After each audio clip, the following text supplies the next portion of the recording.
નમસ્કાર મિત્રો દેશ અને દુનિયાના સુપરફાસ્ટ સમાચારમાં તમારું સ્વાગત છે। જૂનાગઢથી સૌથી મોટા સમાચાર સામે આવ્યા। ગિરનાર પ્રવાસીઓ માટે મોટા સમાચાર। જૂનાગઢના ગિરનાર પર્વત પરની રોપવે સેવા આગામી સપ્તાહમાં 3 દિવસ માટે બંધ રહેશે। મેન્ટેનન્સની કામગીરીને કારણે 7મી, 8મી અને 9મી ઓક્ટોબર એમ 3 દિવસ રોપવે સુવિધા સંપૂર્ણપણે બંધ રાખવાનો નિર્ણય લેવામાં આવ્યો છે। આ સમયગાળા દરમિયાન પ્રવાસીઓ રોપવેનો લાભ લઈ શકશે નહીં। જાળવણી પૂર્ણ થયા બાદ 10મી ઓક્ટોબરથી રોપવે સેવા ફરીથી શરૂ કરવામાં આવશે। મિત્રો, અન્ય મહત્વના સમાચારની વાત કરીએ તો કડાણા ડેમ પર હાઈ એલર્ટ ઉપર જોવા મળ્યો છે। કડાણા ડેમ ભરપૂર વરસાદથી 100% ભરાઈ ગયો છે। 4 ઓક્ટોબરે હાઈ એલર્ટ ઉપર હતો। 11,075 ક્યુસેક આવક સામે 10,200 ક્યુસેક પાણી છોડાયું છે, જેથી ખેડૂતોને રાહત મળી છે। અરવલ્લી, મહીસાગર, સાબરકાંઠા, મહેસાણા, બનાસકાંઠા જિલ્લાઓમાં સુજલામ સુફલામ કેનાલ ખુલ્લી હોવાથી સિંચાઈ અને ભૂગર્ભ જળ રિચાર્જમાં મદદ મળી રહ્યા છે। કડાણા ડેમથી 13,000 હેક્ટર જમીનને લાભ થયો છે। મિત્રો, અન્ય મહત્વના સમાચારની વાત કરીએ તો કર્ફ્યુ, ઇન્ટરનેટ બંધ, સોશિયલ મીડિયા ઉપર પ્રતિબંધ। સરકારે કટકના ઘણા બધા ભાગોમાં સોશિયલ મીડિયા પર પ્રતિબંધ મૂકી દીધો છે। ઘણા વિસ્તારોમાં ઇન્ટરનેટ સેવાઓ બંધ છે અને 13 પોલીસ સ્ટેશન વિસ્તારમાં કર્ફ્યુ લાગુ કરવામાં આવ્યો છે। દરમિયાન વીએસપી અને બીજેપીએ બંધનું એલાન આપ્યું હતું। વિસર્જન શોભાયાત્રા દરમિયાન મોટા અવાજે સંગીતો વાગવા સામે વાદો ઉઠાવ્યા બાદ કટકના દરગાહ બજારમાં તોફાનો ફાટી નીકળ્યા। આ તોફાનોમાં કટકના ડીસીપી સહિત અનેક લોકો ઘાયલ થયા છે। મિત્રો, અન્ય મહત્વના સમાચારની વાત કરીએ તો BSNLના 4G ટાવરને 5Gમાં અપગ્રેડ કરવામાં આવશે। દેશની સરકારી ટેલિકોમ કંપની BSNL ટૂંક સમયમાં તેના 4G નેટવર્કને 5Gમાં અપગ્રેડ કરશે। કેન્દ્રીય ટેલિકોમ મંત્રી જ્યોતિરાદિત્ય સિંધિયાએ રવિવારે કુટિલ્ય ઇકોનોમિક એન્કલેવ 2025માં આ જાહેરાત કરી હતી। તેમણે કહ્યું છે કે આગામી 6 થી 8 મહિનામાં બધા BSNL 4G ટાવર્સને 5Gમાં રૂપાંતરિત કરવામાં આવશે, જે સમગ્ર દેશમાં હાઈ સ્પીડ ઇન્ટરનેટ એક્સેસ પ્રદાન કરશે।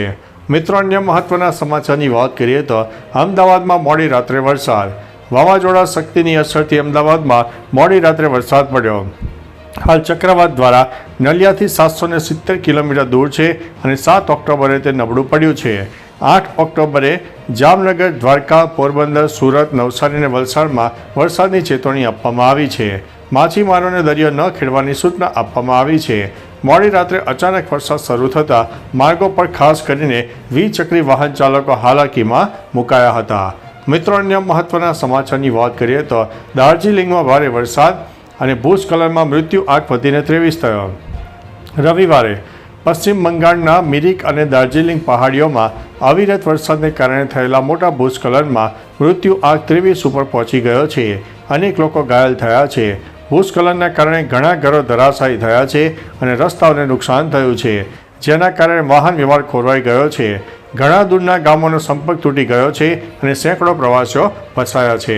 મિત્રો, અન્ય મહત્વના સમાચારની વાત કરીએ તો ભૂકંપના જોરદાર આંચકા। રવિવારે મોડી રાત્રે જમ્મુ અને કાશ્મીરના ડોડા જિલ્લામાં ભૂકંપના આંચકાથી રહેવાસીઓ હચમચી ગયા।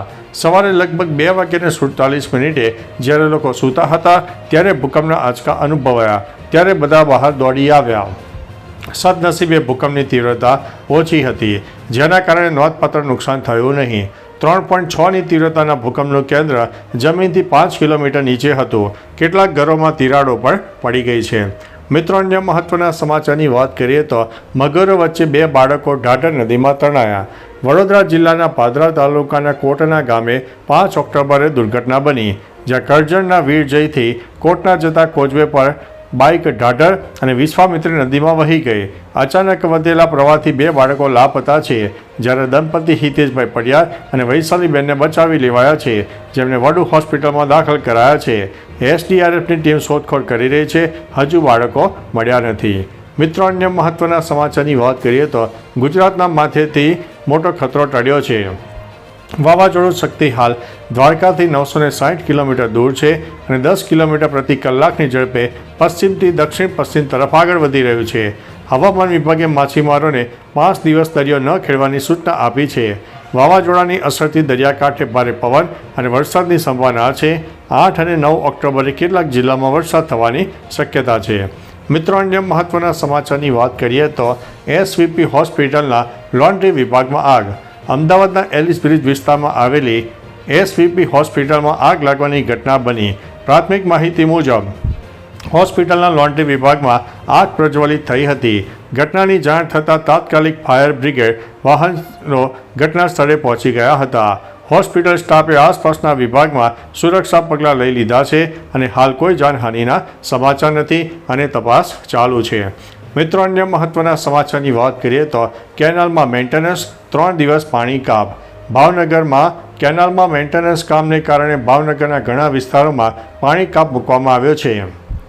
મેન્ટેનન્સના પગલે અધેવાડા, કડિયા બીટ, સાગવાડીમાં પાણી કાપ થશે. ભરતનગર અને ગાયત્રીનગરમાં પણ પાણી નહીં મળે. બુધવારે તરસમિયા, અકવાડા, બાગ યોગીનગરમાં પણ પાણી કાપ રહેશે. 3 દિવસ સુધી સતત પાણી કાપના કારણે લોકોની દિનચર્યામાં અસર થશે. મિત્રો, અન્ય મહત્વના સમાચારની વાત કરીએ તો ગિરનાર જંગલમાં ફરીથી ચંદન ચોરીનું કારસ્તાન સામે આવ્યું છે.